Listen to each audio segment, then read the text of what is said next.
Hi everyone. I hope you enjoy this cleaning and review of Amazing Spider-Man 137. Yeah, 137. I realize now I probably should have started this with 136. I just don't have a lot of really old beat up copies of 136 around. I'll do a review of that later, as I believe that we would have been better served to see that first. You can see that the comic books did come out looking a little better, and I hope you enjoyed our little mini review. Take care and enjoy this video. Bye-bye. Hey everyone, this is Rick. Today we're going to talk about Amazing Spider-Man 137. We're going to do a little work on it, clean it up, and I've got a couple copies of it here. We'll do some grading on. So this is a great book. It's one of the great Ross Andru, Jerry Conway collection books that was really well done. It's just a great story. The art's good. This is a Gil Kane cover. I think it's a Gil Kane cover. But what makes it really good is that the story before it was one of my favorite Spider-Man stories. This is one I've had signed by Jerry Conway. This is a John Romita Sr. Cover, if you can't tell, and it's a great cover. I love the Peter and Harry are fighting. They're all in red there, and up above we've got return of Green Goblin action. This time with Peter and Harry, which we of course see in the original 3 Spider-Man movies repeated. It was really well done. And so just as a little background, this story, what happened was Peter and Mary Jane are starting to date. Gwen hadn't been dead all that long. Mary Jane's trying to get Peter to loosen up a little bit, and she takes him back they go back to his place, and he's listening to some Ella Fitzgerald albums. And if you don't get it, that's like old music even in the 60s. It'd be cool and retro today, but back then it was bad. And Mary Jane tried to get him to loosen up a little bit, and Harry's a little bit jealous because Peter and Mary Jane are dating, and Harry used to date him. So there's all this drama, and then there's an explosion in their apartment, and just in the nick of time, Peter Spider-Sense tells him something's wrong, and he pulls Mary Jane out of the way, and the explosion demolishes their entire apartment. So that one was just a crazy, bat nuts ending to that story. Then the next issue, what happens in this one? The Green Goblin's out again. You've got some Green Goblin action. He's hijacking a truck here, you see. And, it looks very Romita-esque, even though it's Ross Andru. You see these sparkles coming out and stuff. It looks kind of like old school. And we've got some Green Goblin action here. Of course, classic stuff to remind us what the Green Goblin was like. The ha-ha-ha cackling. And then it says, Death Trap ×3.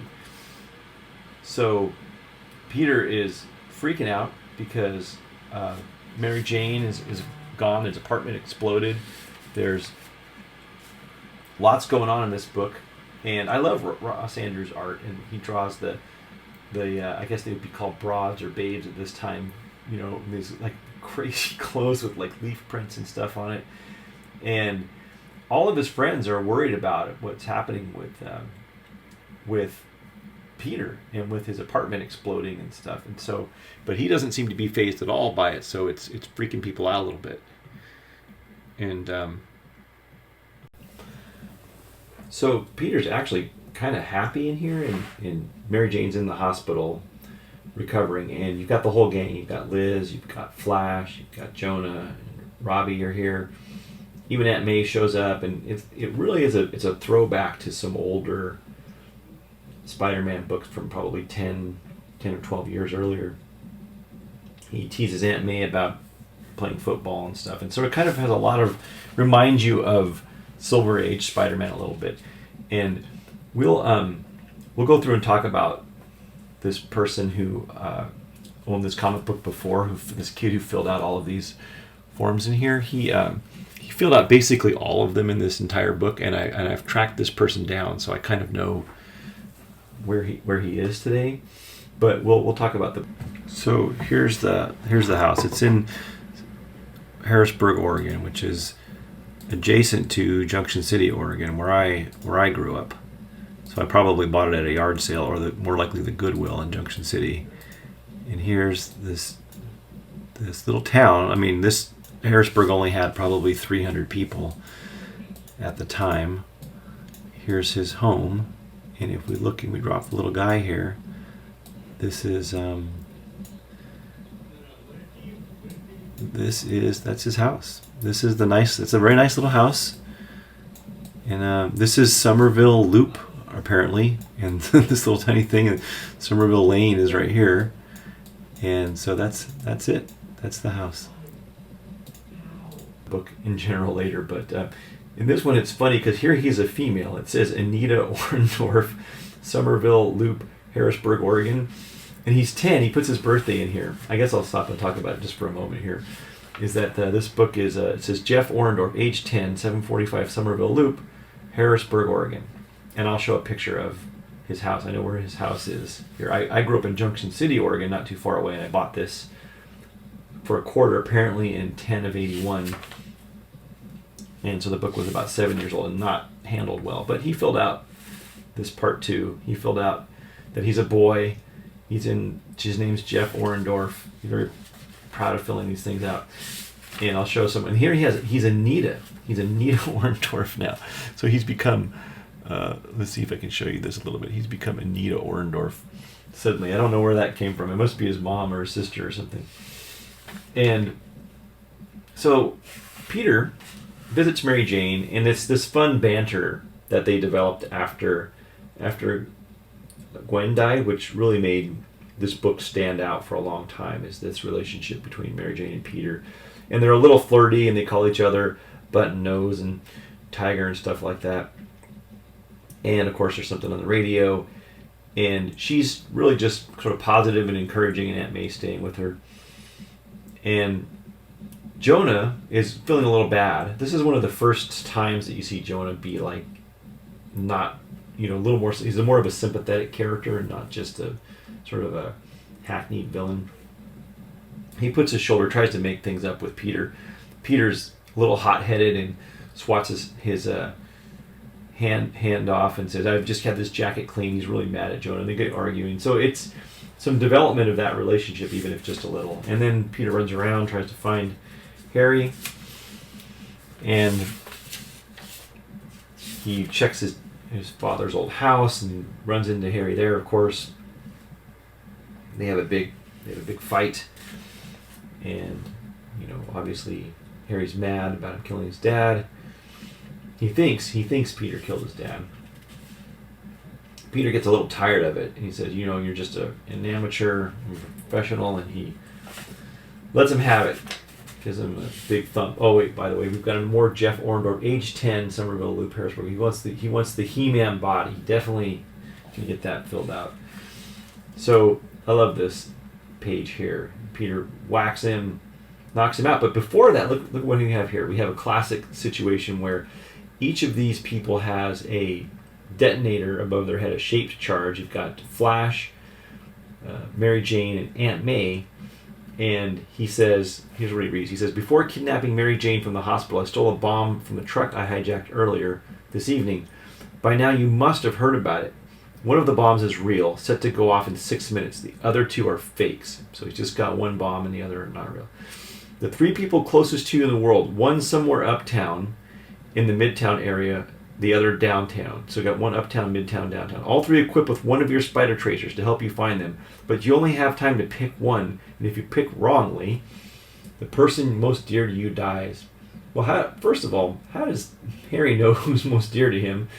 And why is Flash even in here? I mean, I could see, something between Mary Jane and Aunt May, but Flash, that poor bastard never had a chance. There's no possible way that Peter was going to go save him first. So anyway, Peter's upset. He has to go figure out which one he wants to save. It's the impossible decision that he makes, which I think also was a little bit reflected in the first Spider-Man movie with the 2 cars they had to drop off the bridge.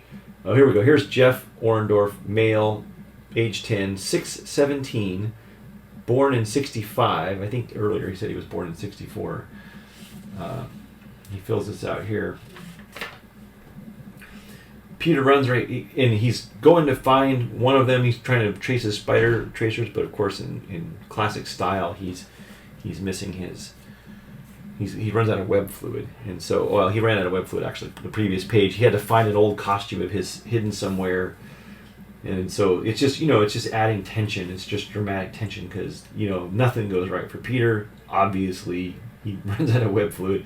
He runs, he stops at Grant's tomb, he rescues Aunt May, who's tied to a chair with a bomb over her head, grabs it, whips it in the water, it blows up.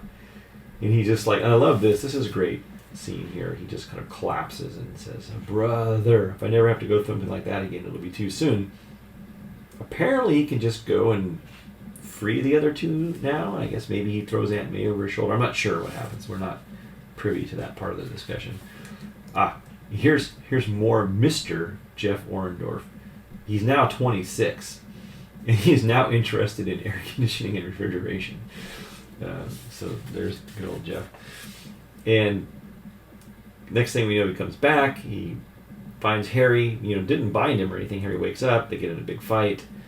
Harry goes off to the loony bin, telling everybody Peter Parker is Spider-Man, and now they're worried. But this is just great art. I mean, this Ross Andrew, Harry just looks, nutty.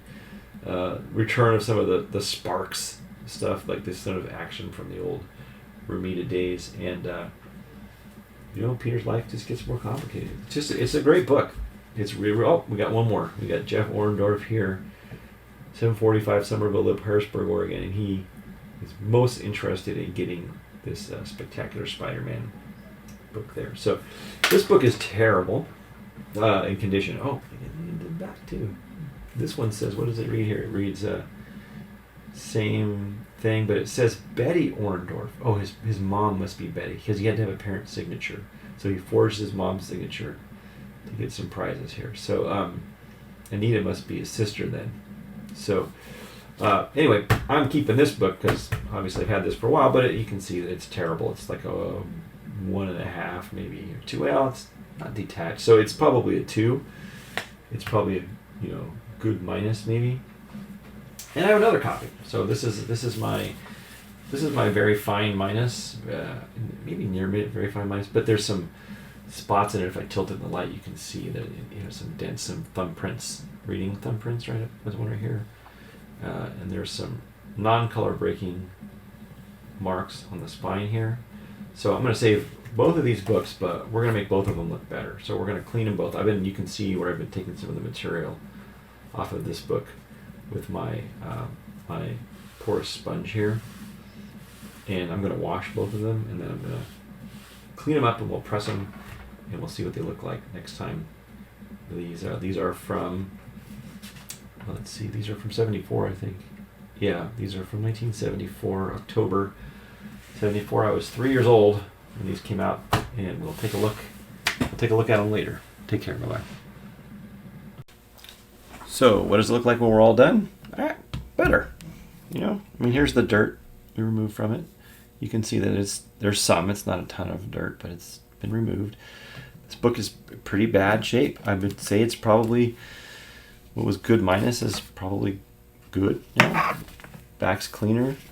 Someone might buy this. Not for much, but they would. And I'm not selling it, so that's not going to happen. But through the magic of backing boards from, again, I get this stuff at, it's the same stuff anywhere, but I buy it at ReadySetCollect.com. I love that place. And so here we go with our standard. This is a 7 1/4 inch Mylar bag with 7-inch Mylar bag with a 6 7/8 board. So it's the I use the archivals ones, and they're the 2 mil Mylars, and then I put this here, and I'll put a label on it later. Identify it. I run my ruler on there, and this is a low grade one, so we will get a sticker that identifies it as such for easy marking. I put it as a probably. I'm going to call this one I think I'm going to call this a 2, maybe a 2.5. I'm never going to sell it, but I'm going to put on the back here, I'll put 2.5, and I'll put probably a good plus, which maybe seem unfair to most of you. And then I'll put childhood keepsake, because this is one of my favorites books, and we'll compare it to the other one. So we've got this guy here, and we have the other fella, and you can look at the two of them side by side, and obviously this one's nicer. Obviously the one on the left is nearer and dearer to my heart, so that's why I have them both. I got a pretty and I got a pretty fun. And we go for this guy here. Make sure that they slide in and out of the, I want to make sure they slide in and out of the box easier. Past when the Mylar tends to get hung up on other bags coming in and out. So again, there's the back and here's the front, and that is more than I'm sure if anybody's still watching this video. This is more than you ever wanted to know about Amazing Spider-Man number 137 by Jerry Conway and Ross Andru. So enjoy. Take care.